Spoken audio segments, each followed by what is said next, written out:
welcome back to Book and Prejudice. My name is Matt and this is my February wrap-up / March TBR. Welcome! Now, my February was a disaster reading-wise. Not because I didn't read much, just because if you saw my February video, I said that I was going to read certain books and then I did not. So let's rewind a little bit and I can explain you guys what happened. So, as I mentioned, I wanted to read the latest book from A Court of Thorns and Roses, and I did, but I wasn't sure about whether I was going to do a full reread or if I was just going to go ahead and read the last one.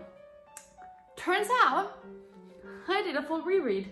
So that's what this video is essentially. This is just me talking about ACOTAR for however long this video is, and then talking about what I'm going to be reading in March, which is essentially what I said I was going to be reading in February. But first, before I start with the ACOTAR books, I read The Binding by Bridget Collins. This was a really good book that I was not expecting to see. It's heartbreaking, it is so sad, it is so beautiful and rich and terrifying, and just so many words to describe this. None of them are coming to me, but I really like this. It tells a story of a boy called Emmett Farmer who lives in England. I think it's England. It doesn't specify. I think it is in England. And he becomes a binder apprentice. And through this job, he starts to learn more about himself. This is a world which is very similar to our own society, except that it has the possibility of binding your memories to a book, and the only way you can get these memories back is if the book gets destroyed. Even if somebody tells you, hey dude, do you remember when this happened? You will not be able to hear it, you will not be able to read it. Only if the book gets destroyed, then you get that memory back. And this is the story of Emmett Farmer and how he figures out that there's a book with his name and what that means and everything about it. And this is a beautiful love story, and I don't think I've seen that many people talk about it, but everyone should read this. There is a second part. I'm not sure if I'm going to read it because it does end up quite nicely. Like, it wraps up very well, so I don't know if I want to ruin it with the second part. But definitely read this one. This is beautiful. This was definitely a 5 stars for me, which is great because who doesn't love reading good books? And this made me cry. It made me laugh. It made me question everything in my life. And, you know, it's a love story, but it's so much more than that. And that is definitely something that should be kept in mind if you do choose to read it, which I definitely think you should. And then we start with ACOTAR. So, I finished that book and I decided, you know what? Screw all of my TBR, screw all of the books that I said I was going to read. I'm going to read A Court of Thorns and Roses, which I did. I read it in my Kindle, but I'm definitely going to get them in paper. And I read them back in summer, and I didn't really like the series that much. Boy, oh boy, was I stupid. I love this series. So good. So beautiful. Anyways, started reading A Court of Thorns and Roses, and obviously because it was a reread, I knew a lot of things that were going to happen. So it was nice to kind of look for the clues and everything, which is a very big thing, I think, with Sarah J. Maas. She always drops little clues everywhere. So that's what I did. I searched for the clues and I loved it. But I don't like A Court of Thorns and Roses. I think that out of all of the series, it's not the best one. So I gave it 4 stars. You know, the story is I think it's a Beauty and the Beast retelling, at least the first one. I think that afterwards it just kind of slouches around a bit. And now that I know that, the second time I read it, I actually knew that it was a Beauty and the Beast retelling, as opposed to the first time, which I was just reading it because of it. And I could definitely see the similarities between it, and it was really cool. I felt like I was a literary expert, even though I am not by any means one. So it was really good. I gave it 4 stars. The only reason I didn't give it 5 stars was because I knew that the other ones were better. So I just went for the other ones. Next up, I read A Court of Mist and Fury. There's so many of them and they all have the same similar name and it is stressful. So I read A Court of Mist and Fury and I give this one 4 stars as well. This book is really good. Like, I really like it, but again, because I knew it got better, I didn't want to give it 5 stars. But I forgot how kinky some parts of the book were. So I had to learn to deal with that. But it was really, really nice to reread it again, because it was the second time I reread it and it had been such a short time. I really enjoyed looking for the clues and all of that jazz. So that's what I did. And I thought it was amazing. I forgot how much I liked Farah in the second book as opposed to in the first one. I am a sucker for a woman that's kind of like, oh my god, can you just leave me alone? Because that's very much my mood a lot of the times. Sometimes you just need to be alone, and I hate it when they, in YA especially, it's very easy to put the protagonist either as someone that doesn't want to deal with her feelings or as someone that has too many feelings. And in this case, I just felt like she wanted to deal with her feelings, she just didn't want to be surrounded by people and do it. So, and I think that that's admirable. That's what most people do, really. They don't sit down in a room and are like, I'm just so sad, you know, to a bunch of people that they barely know. You just kind of deal with it. So I really like this. I don't want to spoil it because I know how bad it is, but it came out in like 2007, like 18. So it came out a while ago, but I still. So it was really nice to read, honestly. I think that it's not my favorite book in the series, but it's one of my favorite books in the Sarah J. Maas universe, just because if you add Throne of Glass and Crescent City, that one's my favorite one. That's one of my favorite ones, rather, just because the parallels between politics and war and romance are really well balanced, and I just love it, but it's still 4-star for me. Then I read A Court of Wings and Ruin. These names are so long, and that one I gave 5 stars because I just love that book so much. It's just, it brings me so much stress. And I would like to point out, I knew exactly the ending, I knew what was gonna happen, I knew what was going to be taking place in the next, 100 pages. So it's not like this should have been a shock to me, but it still was. So there was that to deal with. I read it in like 2 days, which is very quickly, for me at least, because it's a thick boy of a book, and I just, even though it was the second time I read it, I still felt the same angst, the same anxiety, the same stress that I felt when I read them the first time. And I think that says a lot about the author. And lastly, I am excited to show you this, I read A Court of Silver Flames, the latest installment that came out the 16th of February. Once again, I would like to thank my friend Julia for purchasing this for me. I am very grateful. She got me a hardcover, so that's fancy. I appreciate that. And this book, it was definitely 5 stars. This was definitely 5 stars. And it doesn't follow Farah anymore. It follows her sister Nesta. And I think I like Nesta more. I feel like this might be a bit, I know where people are in the Farah versus Nesta situation. I was getting a bit tired of Farah by the end of A Court of Frostlight, Star and Frostlight or something. By the novella, I was tired of Farah because, not that I was tired of her, it's just like, we had read 4 books by her, I was like, okay, wrap it up, I'm done. But by bringing Nesta into the storyline, I was like, oh, innovative, fancy, loved it. So I really enjoyed this. It was really nice. I was very happy that I reread it because there were some characters that I did not remember as well.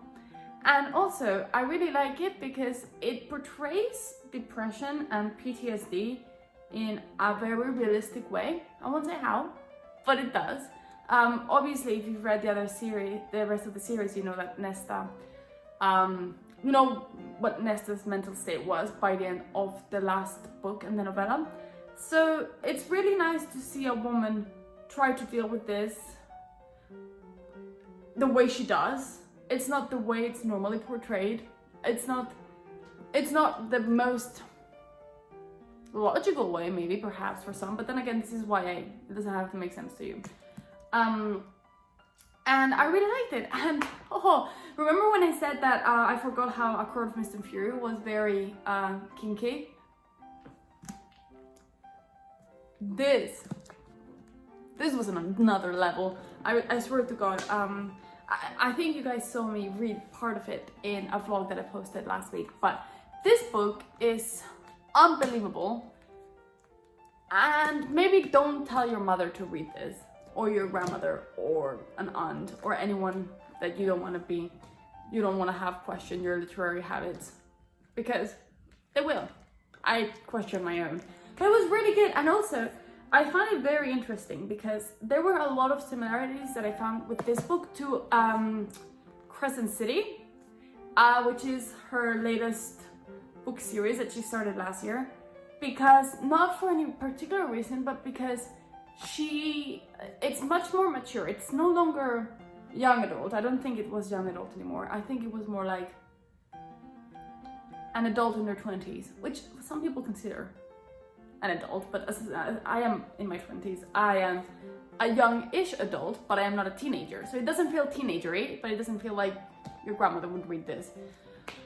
And it was really apparent, besides on all of the scenes that they had, it was also very apparent in the vocabulary they used. Because obviously I came from reading the rest of the Actor series, and then when they started dropping the F word like it was nobody's business, I was like, oh, okay, like, I'm okay with that, but are you okay with this? So definitely, it's a bit weird, because you'd think that she would have maintained the same style, like the same age group style, throughout the whole series, but also I appreciate it as an older, young adult, if that makes sense. I don't know how to call myself. A practicing adult. It was really nice to have this, because it felt much more catered towards 20-year-olds than maybe 15-year-olds or 30-year-olds. And again, it does have that very similar feel to Crescent City. And, you know, female empowerment is very big in this book. It's very big throughout the whole ACOTAR series. But in this particular book, it's very apparent. And that is very nice. And I appreciated that very much, because there's not enough of that. Even though it's becoming more apparent, there's still not enough of that. There's thousands of years worth of literature in which women were like basically there for children and food. So we need more of these. So all in all, my reread of ACOTAR was a success. I loved it. I think it was great. Best decision that I ever made. So it was great. Very proud of it. I read a total of 5 books. And once again, kudos to me. I am very pleased with that. And now let's get into the books that I want to read in March. First of all, Where the Lost Wander by Amy Harmon.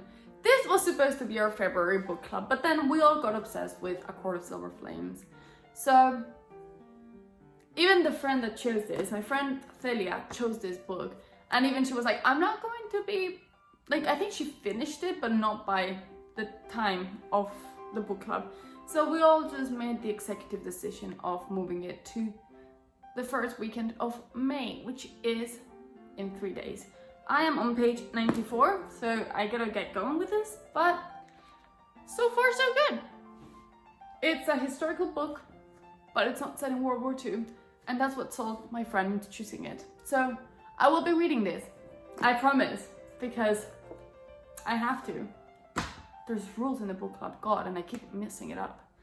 I will also be reading for the book club 3 Dark Queens by Kendari Blake. This is the March book of the month, so also for the book club. And it is about 3 sisters, a set of triplets, who have to fight to the death for the crown, to become queens. And it's very funny because in the blurb it says, Mirabella, a fierce elemental, can spark hungry flames with the lick of a finger. Pretty scary. Catherine, a poisoner, is known to be resistant to the deadliest of snake bites. Pretty scary as well, you know, poison. And then Arsino, a naturalist, is rumored to have the ability to bloom the reddest of roses. I don't know how to say this. I haven't read this book, obviously, but I feel like our senior is not going to be very advanced in this quest. I feel like she might die soon. I haven't started it, but based off of the fact that she's going against someone that can control fire and someone that's immune to snakes, I feel like maybe being able to bloom pretty roses might not save you. But I will still be reading that for the book club, which will be having place at the end of March. So there's 2 meetings this month. I'm not ready for either of them. Okay, and then once we are done with those 2, and I'm going to prioritize those and I'm going to finish those, I'm going to be reading, I feel like I showed you guys this before and it's embarrassing, Yo-Yo Murray's The Giver of Stars. A love story. I will be reading this. This is my goal. My goal is to read all of the books that I'm showing you guys here, except for the one that I'm coming to say now. I will also start, books fell. I will also start La Peste by Camus.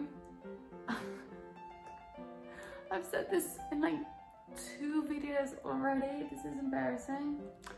But I will be starting this. And I won't be finishing it, but I will be starting it. It's gonna be like a chapter a day kind of situation for a while. And then, obviously, because it's really a TBR video if this video doesn't make a cameo, I will be reading The Secret History by Donna Tartt. This is embarrassing because I feel like this is the exact same video that I made on like at the beginning of February, except that now I have no excuse. I'm just shit at like reading my TBR. But in my defense, like, how was I not going to reread the whole Akatar series right before the latest installment came out? It's just lunacy. It makes no sense to me. Like, how could that not be what I did? I don't even know why I even attempted to do a TBR list. I should have just been like, I'm gonna read A Court of Thorns and Roses from beginning to end. That's what I'm gonna do. But I didn't. I sat here like a liar and said to you guys, these are the books that I'm gonna read. And then a month later, here I am saying the exact same books. Because why not? I feel like I should have changed the order. I hope I did, otherwise that's just embarrassing. But yeah, this is where I am standing at in my March book. It's 6 books.